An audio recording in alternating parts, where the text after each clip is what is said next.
Another week of Holiday Baking Championship and another week of inspired recipes. This week, the bakers were challenged to make mini cookie top pies. So I'm gonna take that inspiration and run with it. Why not make a no-bake eggnog cream pie? I'm Zach Young, and this is Holiday Baking Championship Extra Sweet.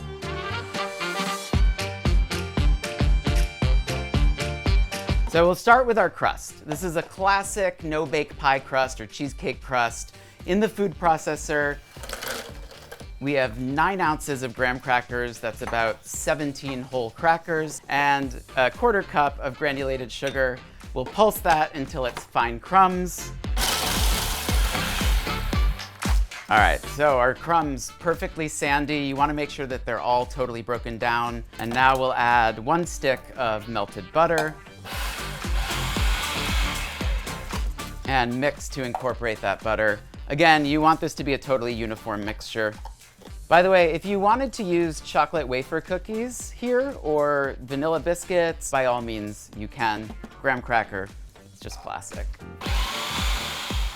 Now we'll take our beautiful graham cracker sand and go right into our 9-inch pie pan, and we'll press our crust in. I like to use a flat cup, kind of get a nice even press, kind of go from the inside out, and then I use the edge of the cup to press into the corner.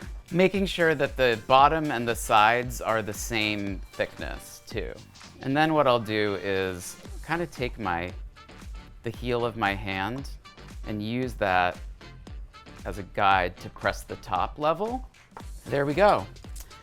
Now we'll chill this until we're ready to use. You can pop it in the freezer for some extra fast chilling, or the fridge, totally fine. All right, so our filling, it's kind of a play on like a peanut butter pie almost. So we start with cream cheese, 6 ounces of cream cheese at room temperature. And the room temperature cream cheese, really important. If it's cold, you'll get some chunks of the cream cheese. So take it out, let it sit for a bit. And then instead of peanut butter, we are using cookie butter. So cookie butter, it's ground speculoos cookies, those ground spice cookies. It is delicious. It is a nod to the mini cookie topped pies from this episode. It also gives that beautiful, like warm, spicy flavor that enhances the eggnog. So secret ingredient, cookie butter. So we'll just beat our cookie butter and our cream cheese together to make sure the cream cheese is totally smooth. Now we'll add 1 cup of eggnog. This is store-bought eggnog. I would say use the store-bought eggnog because it's more consistent, right? It's a little more stable. If you make your own eggnog, that's great to serve at your party, but for this recipe, store-bought eggnog is actually preferred. I'm sorry, Ina, store-bought is preferred here. So we'll just mix a little bit and we'll add our rest. Give a little scrape down, get the sides. This smells so good. It's like warm and spicy and buttery. If you haven't discovered the joy of cookie butter, you are missing out. I will put it on pretty much everything, including carrot sticks, because that makes it healthy, right? Give it one more little mix. Beautiful, silky, pudding-like, delicious. So for our whipped cream, I'm gonna do it by hand. I have a chilled metal bowl. Metal bowl is great because you can keep it in the fridge, and a 1/2 cup of heavy cream. And you like everything to be cold when you're whipping cream because you get more volume. The fat in the cream stays colder, therefore it can take on more air. So I like to chill the bowl, keep the cream chilled, and I'm doing it by hand because I don't wanna wash another thing. This is also my arm workout for today. Just make sure to switch sides, or else you're gonna have one really big whisking arm. Quick tip, if your arm gets tired, you can always make a little nest with a towel, and your bowl will stay in place. Whose idea was this?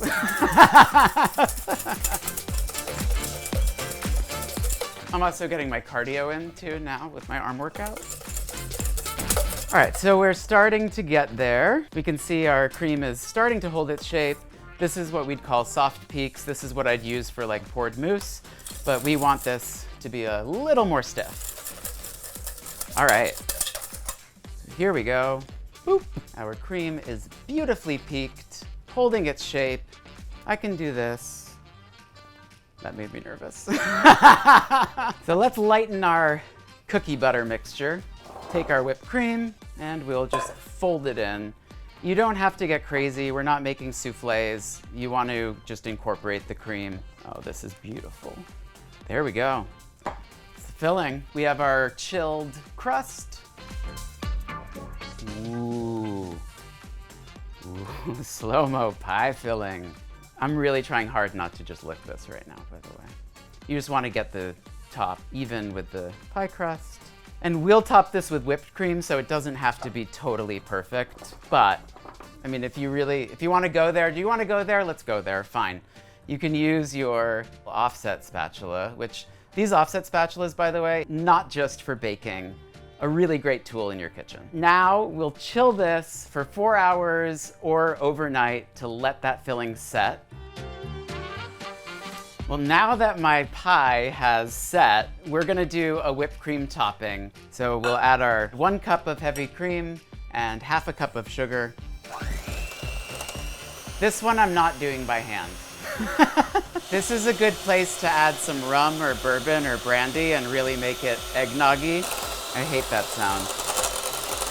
We want to whip our cream with the hand mixer just until it forms those beautiful stiff peaks, holding its shape. You don't want to over whip it because then it turns into butter.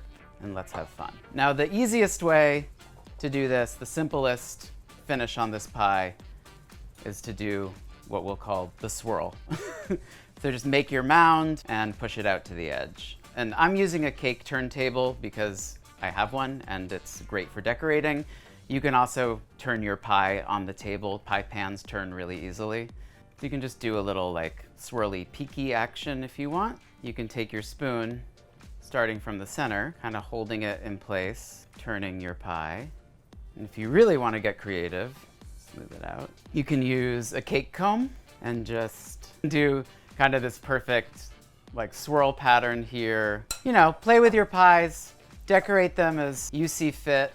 I'm gonna go a little more classic swoopy on this. It wouldn't be eggnog without a topping of fresh grated nutmeg. Nutmeg, for me, that is the quintessential eggnog flavor. And nutmeg a little goes a long way, by the way. Don't get crazy. You don't want to cover this in a blanket of nutmeg snow. Just a hint. Just need a moment, sorry. Beautiful. Now you can chill this for a couple hours till you're ready to serve. And here we have our no-bake eggnog cream pie. This is the best part of my job. With a cookie butter surprise. This pie, it is creamy, it's eggnoggy, it is cookie buttery. This has to go in your holiday baking repertoire. Honestly, I'm going to finish this slice and maybe have a small sliver of another one. But thanks for joining me on this extra sweet journey, and I will see you next week for some more Holiday Baking Championship Extra Sweet. I'm gonna take this myself. You can leave me alone now.